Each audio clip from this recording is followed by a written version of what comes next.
Setelah si Daniel itu dipukulin dan dihajar, lalu diseretlah si Daniel itu, dimasukkan ke dalam bagasi mobil, ditelanjangi pada saat itu, dipotong otongnya.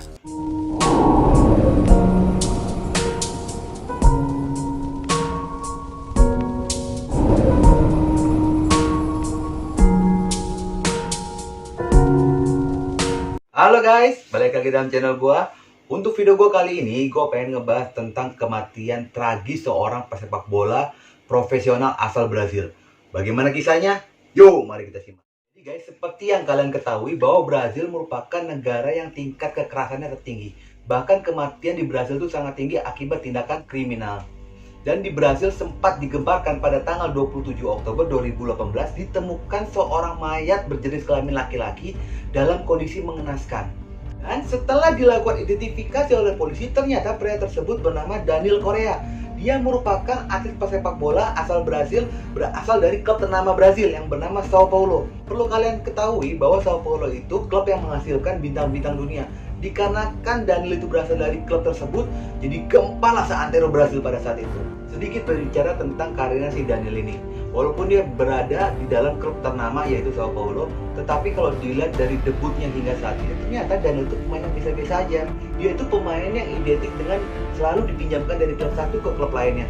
Bahkan Daniel pernah mengalami ditransfer gratis dari klub satu ke klub lainnya. Jadi istilahnya dia pemain yang nggak ada harganya lah, hanya mengisi slot di dalam tim. Daniel itu berposisi sebagai gelandang serang. Harusnya dia bisa memberikan kontribusi kepada rekan-rekannya. Ternyata kontribusi pun tidak ada, gol pun minim. Kejadian ini berawal ketika Daniel Correa ini mendapat telepon dari Alana Brites. Alana ini merupakan sahabatnya si Daniel. Alana mengundang Daniel untuk datang ke acara pesta ulang tahun yang diadakan di klub ternama yang bernama Shitbar. Alana ini merupakan anak dari pengusaha ternama yang ada di Brasil bernama Edson Brites Junior. Lalu dengan mendapat telepon dari Alana, dengan senang hatilah si Daniel ini akan menyanggupi datang ke pesta ulang tahunnya si Alana. Di dalam pestanya Alana itu semua berjalan dengan mewah, semua berjalan dengan normal, tidak ada hal-hal yang mencurigakan pada saat itu. Lalu setelah pesta itu berakhir di klub malam itu, lalu bapaknya Alana itu bernama Edson Brites Junior itu mengajak undangan-undangan dan kawan-kawannya Alana itu untuk melanjutkan pestanya lagi di rumahnya. Jadi Alana itu sudah menyiapkan dua pesta. Yang pertama itu di klub malam dan kedua itu di rumahnya. Lalu pada berangkatlah semua itu ke rumahnya Alana. Dan disitulah awal malapetaka itu terjadi. Jadi guys, setibanya di rumahnya Alana, mereka tuh langsung berpesta kembali lah pada saat itu.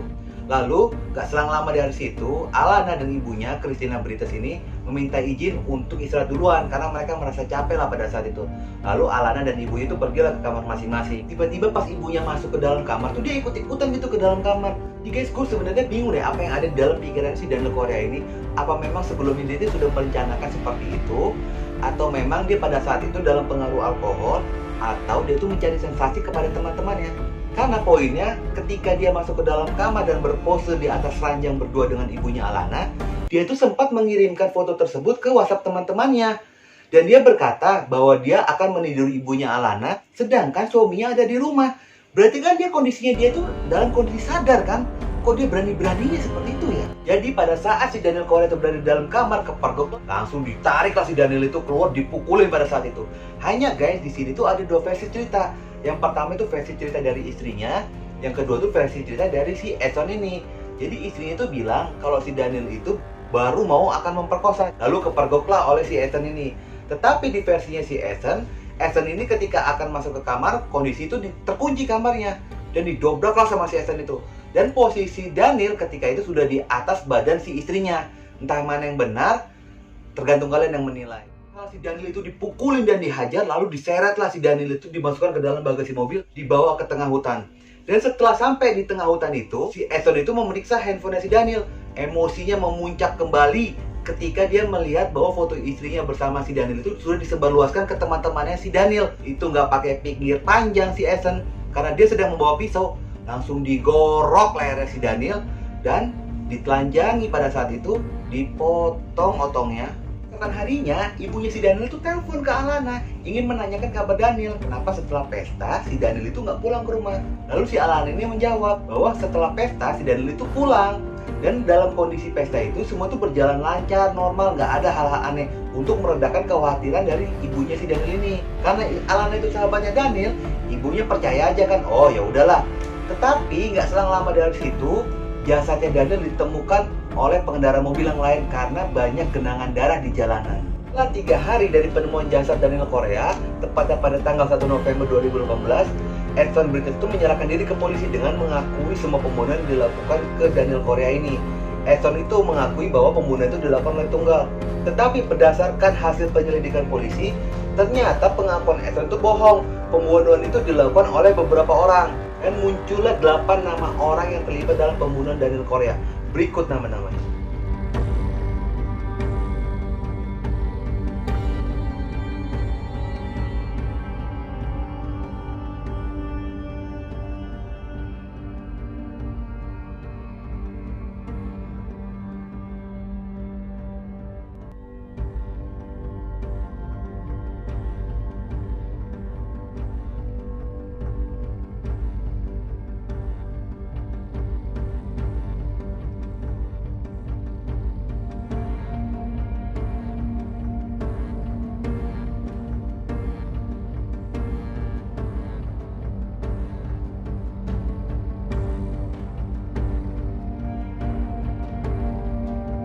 Itulah daftar 8 orang yang terlibat dalam pembunuhan Daniel Correa dengan berbagai peran.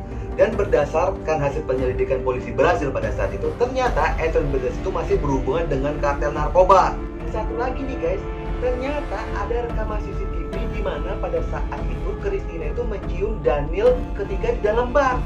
Berikut videonya. E aí, nós tivemos o rebate logo após este depoimento, esta afirmação desta testemunha que estava na chat, dizendo por parte da defesa dos Brites, falando que isso jamais teria acontecido, né? E agora estas imagens vêm à tona, né? E veja bem vocês. Bingung kan lu? Gua aja bingung ini kasus pemerkosaan atau emang mau sama mau. Ya namanya laki-laki ya guys, dikasih lampu hijau ibaratin kucing dikasih ikan, dicengkam lah. Itulah guys kisah tragis dari kematian pesepak bola Brasil. Semoga kalian bisa mengambil pelajaran dari kisah ini. Oke guys, jangan lupa ya ikuti terus video gua.